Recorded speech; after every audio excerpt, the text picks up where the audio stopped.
मित्रों, आज हम इस वीडियो में जानेंगे मृत्यु की बाद का हमारा आत्मा कहाँ जाती है। मृत्यु के बाद हमारी आत्मा कितने दिन तक पृथ्वी पर रहती है, कितने दिन तक हमारे घर में रहती है और इसके बाद का क्या सफ़र है।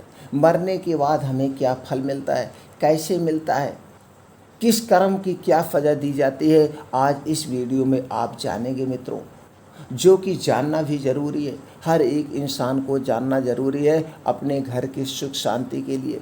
चलिए मित्रों, जानते हैं और एक छोटे से समय में आपको हम पूरा बता देंगे। आप सभी मित्रों का हमारे इस कहानी के चैनल पर बहुत बहुत स्वागत व अभिनंदन है। मित्रों, जानकारी को सुने, प्राप्त करें और जानकारी अगर आपको अच्छी लगे तो चैनल को सब्सक्राइब करें, बेल आइकॉन का बटन ऑन कर दें, जिससे आपका हमारा कनेक्शन बना रहे, एक फैमिली संबंध बना रहे। हम भी इसी तरह से आप लोगों तक अच्छी अच्छी जानकारियाँ पहुंचाते रहेंगे। आप घर पर रहेंगे, जानकारी से अपना ज्ञान बढ़ाएंगे और अपने भविष्य में उसे उतार कर एक सफल और अच्छा इंसान बनेंगे।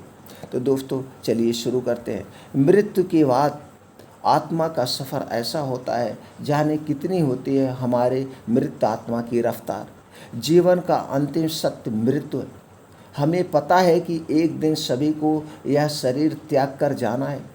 एक आत्मा ही है जो अमर है, जो एक शरीर छोड़कर दूसरा शरीर धारण करती है।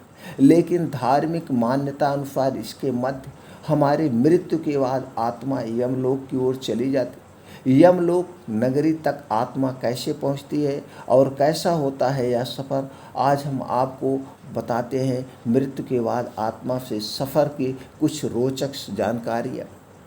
मृत्यु के बाद व्यक्ति की आत्मा प्रेत रूप में एक दिन में 200 योजन यानी 1600 किलोमीटर चलती है।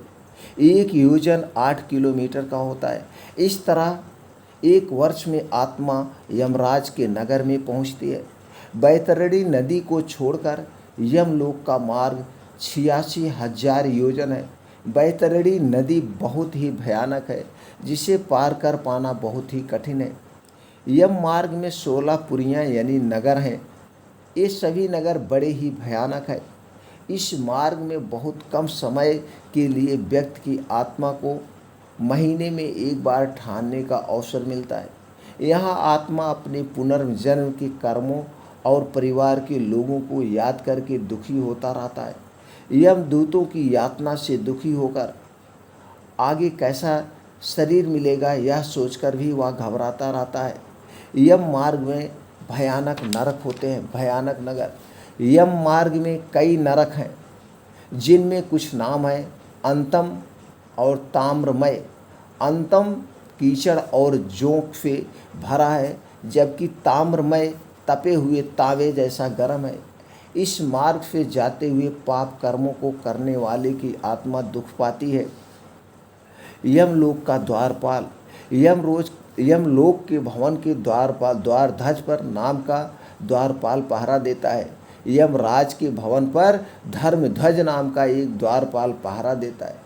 यही चित्रगुप्त को पापी लोगों की आत्माओं के यमलोक में आने की सूचना देते हैं।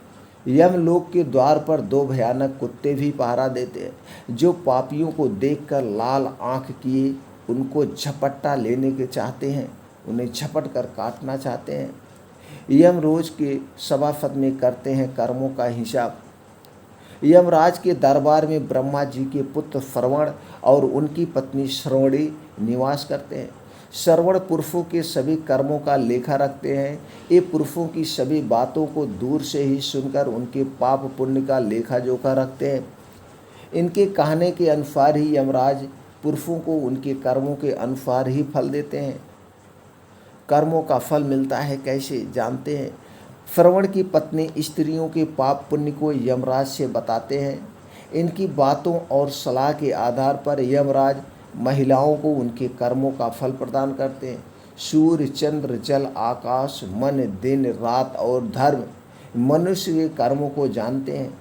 यमराज व्यक्ति के कर्मों का हिसाब करते समय इन्हें भी गवाही के लिए बुलाते हैं। मिलता है नया शरीर। कई ऋषि और अश्वमेघ यज्ञ के फल से उत्तम लोक में गए राजागण भी यमराज के दरबार में सलाहकार होते हैं। सभी से विचार और सलाह लेने के बाद यमराज व्यक्ति को दंड और उसके अगले शरीर के बारे में विचार करते हैं।